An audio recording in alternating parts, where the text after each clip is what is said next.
exprimer ma surprise à l'écoute des propos de mon collègue Jacques Gileso, puisque nous avons, et je crois que nous avons adopté à l'unanimité, en tout cas, il ne s'agissait pas de valider le rapport développement durable, mais en tout cas les expressions, qu'elles aient été des élus de la minorité, des maires de la majorité ou des maires de la minorité, sont tous allés dans le même sens.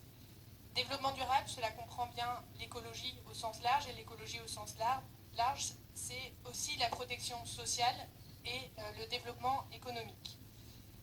Donc pour revenir sur le sujet des zones humides, je voudrais d'abord m'arrêter sur la méthode, puisque ça vient d'être rappelé également par mon collègue Jean-Claude Lemasson.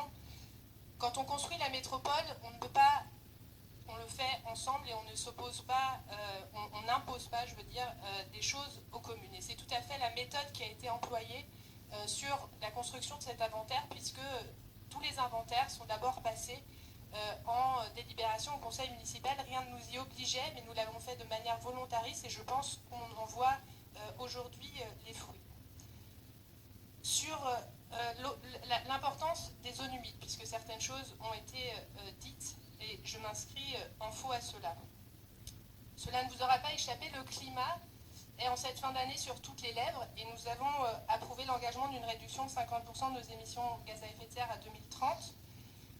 Les zones humides jouent un rôle également sur le réchauffement et l'atténuation, aussi bien sur l'atténuation que sur l'adaptation au réchauffement climatique, puisqu'elles stockent également le carbone, et d'ailleurs, cela m'a été signalé notamment par mon collègue Ronan Dantec, cela figure dans la contribution à ce titre des Émirats des Arabes Unis. Mais elles sont également, et je ne reviendrai pas dessus, puisque mon collègue Jean-Claude Lemasson l'a dit, et je pense que Christian Couturier le rappellera également, ce sont également des filtres et des véritables bassins, des véritables reins des bassins versants pour promouvoir la biodiversité. En matière d'urbanisme ensuite, puisque c'est bien de là qu'il s'agit, on a entendu que c'était aller à l'encontre du bon sens que de voter l'inventaire des zones humides. J'opposerais au contraire, je dirais le contraire, puisque de bétonner des zones humides, c'est au contraire s'opposer au bon sens. C'est exposer nos populations à des risques d'inondation qui sont avérés. Il ne suffit que de vous rappeler les événements qui se sont produits dans ce mois qui vient de s'écouler dans les Alpes-Maritimes.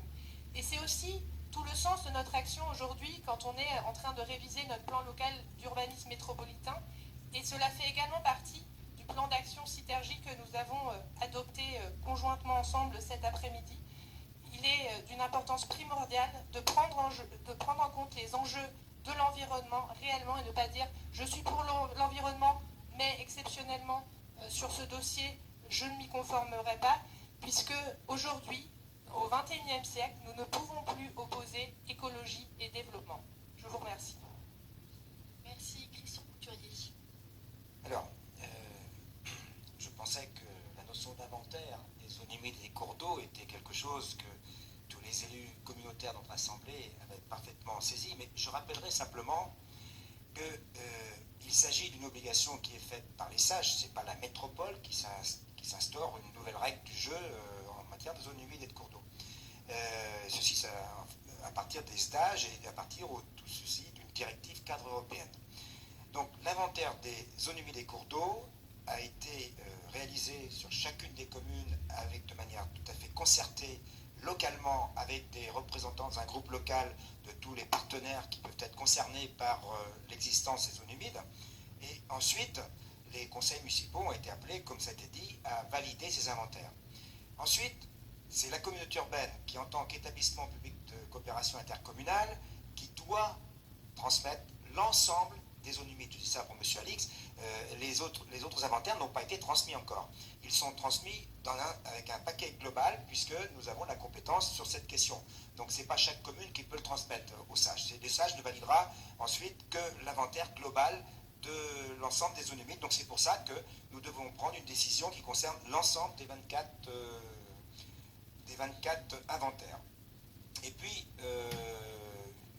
je pourrais dire également que insister sur l'importance des zones humides, puisque ça a été dit à plusieurs reprises, mais ça a vraiment une fonction épuratoire importante.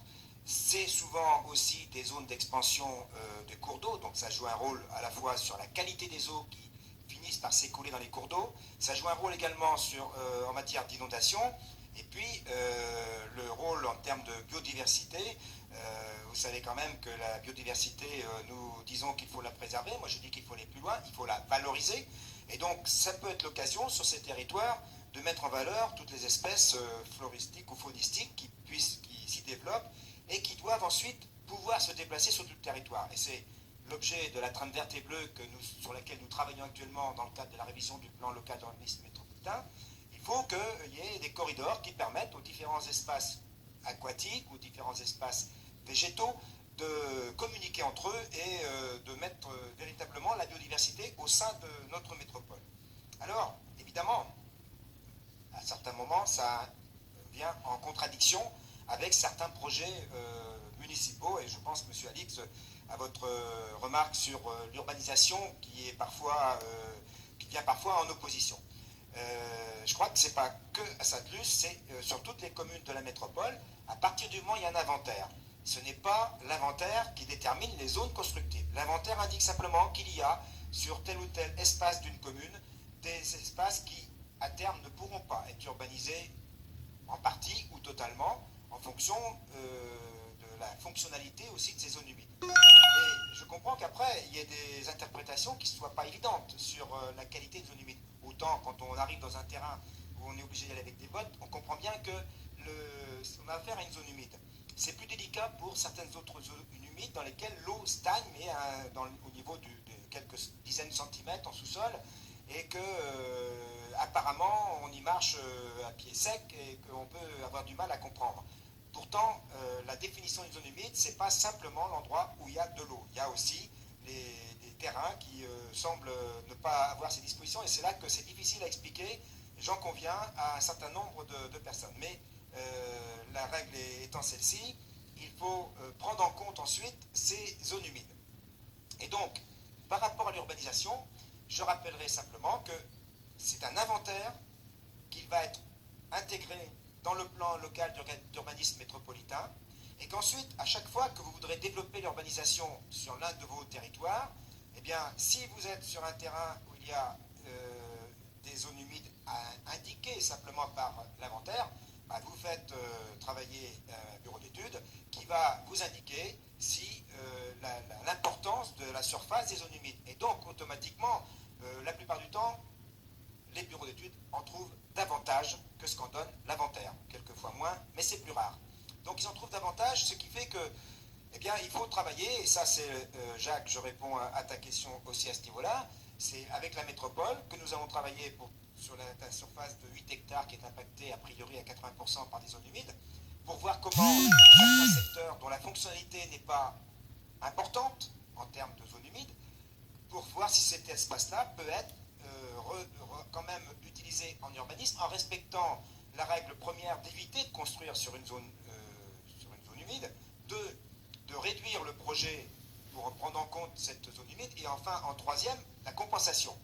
Et la compensation est toujours possible. Donc nous allons, bien sûr, pour répondre aux questions aussi bien de M. Alix que de M. Gileso, à l'échelle de la métropole, rechercher dans le même bassin versant, enfin tout ce qu'il faut pour satisfaire aux exigences d'usage que nous allons d'ailleurs adopter le 4 novembre prochain à Orléans, et qui traite aussi de ce sujet-là. Les méthodes de compensation sont connues, et notre métropole trouvera des solutions pour permettre de trouver un équilibre entre les zones humides et les zones à urbaniser, sur lesquelles, bien sûr, nous ferons le travail en lien avec les communes. Donc, je n'ai pas grand-chose d'autre à ajouter. Je crois avoir répondu à la plupart de vos questions. Et je propose que nous adoptions cet inventaire global de l'ensemble des inventaires de zones humides de chaque commune. Merci Christian. Je mets donc aux voix cet inventaire. Donc, est-ce qu'il y a des oppositions? Des abstentions? Qui est pour? Le reste. Donc cette délibération est donc adoptée. Christian, tu enchaînes avec la délibération 34.